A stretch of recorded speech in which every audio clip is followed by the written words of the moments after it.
आप सभी भाई बहनों का धर्म दर्शन की ज्ञान संदेश कक्षा में एक बार फिर स्वागत है। आज की चर्चा का विषय संसार और परमात्मा है। देखिए, संसार को सही सही समझने के लिए संसार से कुछ दूरी बनानी पड़ती है, थोड़ा हटना होता है, संसार को समझना होता है। क्योंकि संसार एक व्यक्तिगत स्तर पर सभी मनुष्यों का अधिक से अधिक सुख भोगने का होता है।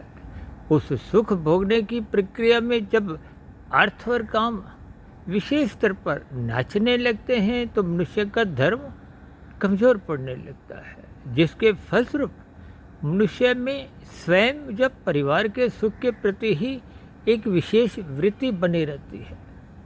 इसी तरह परमात्मा से जुड़ने के लिए परमात्मा से एकीकार होना पड़ता है, आत्मस्थित होना पड़ता है, ज्ञान स्वरूप स्थिति में स्थित होते हुए परमात्मा से जुड़ना होता है। क्योंकि आत्मा ज्ञान स्वरूप है, परमात्मा आनंद स्वरूप सत्ता है।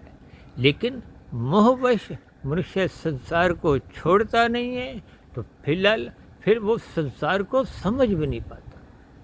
और परमात्मा से, क्योंकि ज्ञान स्वरूप स्थिति उसकी कमज़ोर रहती है, परमात्मा से एकाग्र स्थिति में जुड़ता नहीं है, इसलिए जीवन में रहते हुए वो परमात्मा को भी समझ नहीं पाता। यानी कि जीवन में रहते हुए मनुष्य इस संसार को छोड़ जाता है, लेकिन संसार को और परमात्मा को दोनों ही समझ नहीं पाता। कल फिर मिलते हैं एक नई चर्चा के साथ।